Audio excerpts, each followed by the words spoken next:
If you know what that means, it means Ghost split for finger. But Senga wasn't on my mind, right? So I'm like, okay, right. And then as he said it, he walked out to the outfield, and I was like, who throws a right-handed split? I'm like Severino, but he's the game 2, and I'm like, well, that's got to be McGill because I wasn't thinking about Senga. I mean, you're going to lead the charge here, AJ. You're there. I mean, we're watching, of course. Kratz is nearby. He might have heard some cheering at some point. Might have heard some booing early on, too, of Castellanos, who, I don't know, had a pretty solid year for them and 4 walk-offs prior to that. So, maybe Philly fans are going to keep that up because they figure it produced good results. But what was this like? Well, the Vientos home run was unbelievable because all they were talking about was the shadows. Every hitter I talked to. Shadows, you can't see. And for him to go oppo off Christopher Sanchez, who does not give up home runs, was amazing. And then that swing, I mean, Severino made a mistake. If you watch Alvarez, and then he hangs another one to Castellanos. But I'm telling you, they were booing Castellanos. He swung and missed at a pitch in the dirt, and the boo birds were out.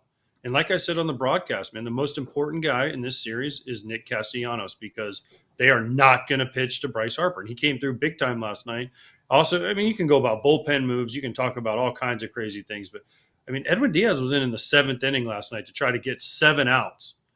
I mean, and then Vientos hits his home run at his neck off Matt Strahm, which nobody has been able to do the entire year. And then this is a hanger. But the problem is, in this inning, is we see Trey Turner scoring. You can't walk Trey Turner in front of Bryce Harper with 2 outs. You just can't do it. Like, that was the mistake of that inning. Is I know McGill wasn't trying to do it, but you walk Trey Turner. And then with the way they're approaching Bryce Harper, you knew they weren't going to give him anything to hit. So then it all came down to Castellanos, and he delivered, 3 times last night in big situations. So, I mean, he had a tremendous game. Yeah, McGill. I mean, Buto was the one that gave it up, right? Buto walked Turner. No, right? McGill did. Okay, I thought McGill walked Turner, then he walked Harper, and then he gave up the hit to Castellanos. I thought both teams managed everything really, really well. I think the first game, the Friday night game, it's so a shame that we don't get to talk about Wheeler's unbelievable outing, like historic. How many swings and misses did he have? 30. Like 30? Like an elite game is 15. He doubled that in a playoff game. Like elite. I don't care what you say about shadows. That is unbelievable. To throw 108 pitches and throw 30 swings and misses. But the swings and the ebbs and the flows, I didn't hear the stadium. I always wonder if you could hear like some kind of like reverberations, but I could hear my neighbor yelling. He was outside. I could hear my neighbor yelling anytime that something good happened or bad happened. So that was fun for me. But I think like Mendoza went out there and just reminded McGill. We talk about it all the time, like, don't let Harper beat you. Don't let Harper beat you. He went out there and talked to him, and it was perfect. He didn't let Harper beat him. Like that was exactly the game plan. They executed it, but just ended up hanging it and banging it. And then for Castellanos to come through after they were booing him, that is just classic postseason. And it doesn't feel like the series is 1-1. It feels like the series is like 3-3 and they're going to game 7. But I'm so excited we get at least 2 more from this. Yeah, same. And even going back to game 1, Senga popping up for a couple innings, right after our show is when that news came out. I got to tell you all that story. It was great. We have Carlos Mendoza on, and he's probably going to make some joke about it, how that happened, how he told me. He told me before he announced it, and he's like, you can't, I'm like, because I want to do my prep. So I'm like, hey, who's pitching for y'all tomorrow? And he's like, I can't tell you. And I'm like, I'm not going to tell anybody. And I'm like, besides, you have to go tell everyone in 10 minutes anyways. And so he's like, okay. And he just looked at me and he went like this. Hold on, I got to get a little bit back. He looked at me and went like this. If you know what that means, it means Ghost split for finger. But Senga wasn't on my mind, right? So I'm like, okay, right. And then as he said it, he walked out to the outfield. And I was like, who throws a right-handed split? I'm like, Severino, but he's the game 2. And I'm like, well, that's got to be McGill because I wasn't thinking about Senga. Like Senga wasn't even anywhere thought about, right? And so then I'm talking to Mike Sarbaugh, who's the third base coach, and who, by the way, I was cracking up because he was on the phone when I walked up to him, and I'm like, "Is that Tito in Cincinnati? Are you going to Cincinnati?" And because he's been with Tito forever, so he was dying laughing. And then Tom McCarthy and I were talking to Sarbaugh, and I go, Sar, I was like, what does this mean? Tell me. He's like, I know, but I'm not allowed to say it. So then Mendy comes back. I'm like, Mendy, like, come on, man. Like what? And he goes, well, what do you think? And I'm like, well, it's a right-handed split. And I'm like, that Peterson's out. I'm like, Sevy's game too. I'm like, it's got to be McGill. And he's like, no, you got to think a little bit more outside the box. And I'm like, no way. And he's like, Senga. And I'm like, no way. He's like, fork, ghost fork. And I was like, no freaking way. I'm like, that's awesome. So then, he was going in to announce it. Of course, I wasn't going to say anything, tweet it out or anything, but it was just pretty funny. And then even yesterday when he saw me, he's like, you know what this means now, right? And I was like, oh, yeah. You should have done like some type of ghost thing. Like, I don't know, quickly grab a sheet. Yeah. It was funny. It was a secret, funny. Scott. It was a secret. Yeah. I'm looking for a sheet. Funny. I can't find one. It was just very funny. No, it's great. I mean, that's how the managers are. Mendy's great. Obviously, we're having him on today, but and we all know Rob Thompson. He's awesome. It's just different. Mendy's all a little more energetic, and you talk to Topper in his office, and he's kind of like a quiet talker, and he's just kind of, he gets his point across, but they're just completely opposite. Because you got Mendy, and he's bouncing off the walls. He's got his kids running around, and it's just different vibes. Let me ask you this about Severino, because he looked good for a while, but Harper had touched him up a couple times, and the whole narrative is don't let Harper beat you, and that was playing out. That was part of when the Mets then took a 3-0 lead, and there's fans being like, well, why are they talking about what the Phillies need to do to come back? I'm like, it's a pretty big storyline, guys. The Phillies could be down 2-0 at home pretty quickly. Pretty sure that's how a national broadcast works, because I bit back at someone, and they were like, they didn't have to mention that. I'm like, no, they did. They did have to mention that. I'm not going to go back and forth for a while, but you sound really dumb right now, okay? Just go to the radio. Get out of here. But anyway, going back to Severino, he clearly was adrenalined up for that matchup, right? He was throwing harder. You and Wayno were talking about how he potentially overthrew. Was that played out correctly? Obviously, you don't want that pitch to go where it does, but is there anything that could have been done differently? Because that was also the game to an extent. I don't think he meant to throw him a strike. He had rung him up. He had punched his ticket twice on high heaters, right? But they were like this high, right? Like letter high-ish, chest high. The one he threw was right down the middle. It was a mistake. And if you watch the replay, Alvarez, as soon as he hits it, you just see Alvarez as the catcher. He just turns. And he's like, "Oh no!" Right? Because he knew as soon as he let it go that Harper wasn't going to miss it. And you don't make mistakes to Bryce Harper in the playoffs, because he's one of the best clutch playoff performers of all time. And, listen, the weird thing is when we talked to Mendy about it, and we're like, Mendy, what do you think? And he goes, well, Severino pitched against him last time. We had a 2-0 lead. Harper hit a 2-run homer. He was cruising. Harper 2-run homer. Then he cruised again for another couple innings. Harper hit another 2-run homer off of him. So this kind of played out the same way. He gets into the 6th inning, and he was dominant. He was cruising. Trey Turner gets on base. Maybe it's the threat of him running. Maybe it's a bunch of different things. Harper hits the home run. Crowd gets right back into it, goes crazy. Hangs a sweeper slider to Castellanos. It's 3-3. He gets through the 6th for him and to get him out. But, yeah, it's something that I think they have to watch with Severino is he cruised for so long, and then it just happened so fast. I don't think they could get anybody up and ready. What's up, FT fam? I appreciate you guys loving the content, but I'm seeing only 50% of you guys are subscribed. Go down below, hit that subscribe button so you can get the real inside information on deck. Let's go. I love a great deal, but I'm not going to run sprints in the outfield just to save a few bucks. It has to be easy. No hoops, no BS. With Mint Mobile, it really is that easy to get wireless for $15 a month with the purchase of a 3-month plan. Purchase and activation is super easy too. To get started, go to mintmobile.com/territory. All plans come with high-speed data and unlimited talk and text delivered on the nation's largest 5G network. You can use your own phone with any Mint Mobile plan and bring your phone number. To get this new customer offer and your new 3-month premium wireless plan for just $15 a month, go to mintmobile.com/territory. That's mintmobile.com/territory. Cut your wireless bill to $15 a month at mintmobile.com/territory. $45 upfront payment required, equivalent to $15 a month. New customers on their first 3-month plan only. Speed slower above 40 gigabytes on unlimited plan. Additional taxes, fees, and restrictions apply. See Mint Mobile for details. Yeah, game changed quickly. And then, Kratz, I mentioned it at the top, but is there any legal defense for Phillies fans booing Nick Castellanos earlier in the game when it looked like things were spiraling for the team. To me, it also felt like a team boo more than just an individual boo, but you tell me. I mean, obviously he was chasing, Okay. but I felt like the crowd was just pissed about the results. They lost game 1. They're looking terrible in game 2. And if you're down 2-0 heading into Queens, luck is not on your side. Chances are that you're going to lose the series at that point.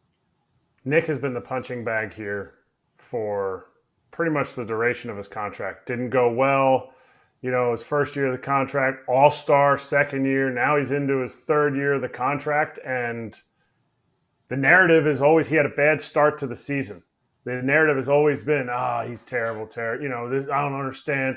We got to get this guy out of the lineup. It's the narrative that if you turn on any Philly radio, it is not the case. He was one of their best hitters, I forget, from June something on. Most consistent hitters. Other guys had higher peaks and valleys, but he was the most consistent hitter.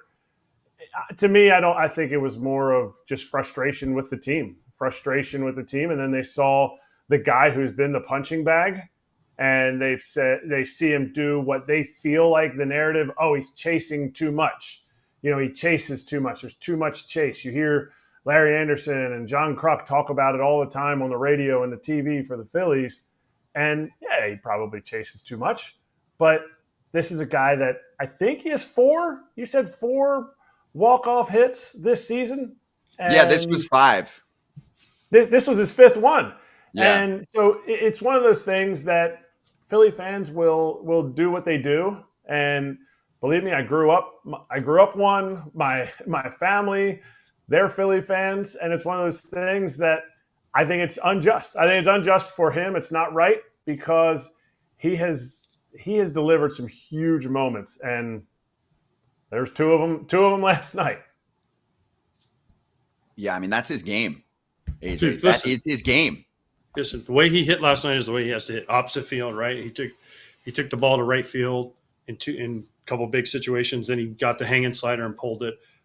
I mean, again, I'll swear by this. If the Phillies are going to win, Nick Castellanos has to hit. And you saw it play out twice. They walked Harper. Diaz walked Harper, didn't want anything to do with him, right? And then Castellanos shoots him to right. It's first and third, tying run. And then obviously Bryson Stott hits the triple on what was just a terrible slider from Diaz. But Castellanos was the key to that inning. He was the key, obviously, with the walk-off. He was the key when he hit the home run to tie it. It was the key when he hit the ball off Diaz, and it was huge when he got the hit on McGill. So if the Phillies are going to win, if teams are going to continue to manage Harper like this, he's got to be huge for him. All right, and let's have some fun at the end of this segment. So we're going to do a little ownership tale of the tape. Now, the Mets have a changing of the guard. They're good now, okay? But we'll first show you just a little quote from Stephanie Apstein's article with John Middleton talking about how he just puts his all into this team, and that includes finances. And you see him on the field. I mean, he's always on the field. He's shagging. He's throwing baseballs to everyone. As many of his peers prioritize profit over the postseason, Phillies owner John Middleton just keeps spending on payroll, on equipment, on anything players ask for. My great-great-grandchildren might be angry at me, but I'm not going to know them. That is such a money quote, literally. And then let's show the reverse, and then we'll get comments on both. So, again, this is previous ownership group. This current group spends some damn money. They're in the same boat here. But the prior group, the Wilpons, Zach Wheeler talked about them before his game 1 as if he needed more motivation. That's why I slammed his K-prop and made some money. So anyway, quote, I won't forget that, he told John Clark from NBC down there. Zach Wheeler on the Mets, when they were charging him for tickets to the playoffs in 2015, him individually, when he was rehabbing from Tommy John surgery, then the Mets did not feel Wheeler was worth the money that he was getting from the Phillies in free agency. Yeah, they did not offer to match. So is that normal, AJ, where you tell a player on your current team you got to pay to get inside the ballpark? Feels like a slap in the face. Well, two things on this. First of all, John Middleton was at both games, sitting on top of the Phillies dugout at what time was the games? 4 o'clock? At 2 o'clock when they opened the gates, he gave baseballs to I don't know how many fans. Personally, physically, he was handing baseballs to – there was a line, and he was just handing them ball after ball. Every single person that came down and talked to him. And then the next day, game 2 yesterday, he was sitting there taking pictures with fans. I mean, they were just a line. He would come down, speak to them. They'd go just like a normal, picture line. Boom, boom, boom. So to see an owner do that is amazing. Listen, Steve Cohen was there. We saw him. He was on the field talking to those guys. So these are two of the best owners in baseball for sure. And it's cool to see them do that. Now, the Wheeler story, I asked him about this. And I said, is this story true? And he gave a little more insight into it, which makes it, I don't know if it's better or worse, but he said he was rehabbing Tommy John. He wanted to come up to the playoffs because he told him, he said, hey, I want to feel this. I want to be in the dugout in case, we keep this run going as the Mets. So I can just feel what the atmosphere is like in Citi Field. And they were like, no, we're good. And he goes, okay, what if I just come out and hang out in the clubhouse? And they're like, no, we're good. He goes, okay, what if I come out, hang out in the clubhouse before the game, do my rehab, and then I just go sit in the stands during the game? They're like, no, we're good. He goes, okay, how about if I just go sit in the stands by myself and listen? And they're like, sure, you can do that as long as you'll pay for the ticket. And he was like, no, I'm just going to watch it on TV. Have you ever heard of that before? You guys ever heard of that? Never. No. Never. How did that happen? So that's Jeff Wilpon. It was Wilpon. It was not Steve Cohen. It was Wilpon of the Mets. It was the son of the owner. Yeah. And listen, I give Wheeler credit because he laughed it off. Okay. I mean, he laughed, he's like, it was a long time ago. He's like, it was almost 10 years ago. I get it. But it's still, and it was Tom Verducci and I sitting there talking about it. It was just like, wait, what? I was like, can you repeat that whole thing? Because no, not only had I never heard of it, but normally, like, if you're going to buy tickets, yes, you got to buy tickets. But for a player to ask for just a ticket for himself, that's crazy. That you're just like, yeah, we don't have one. You got to pay for it. No.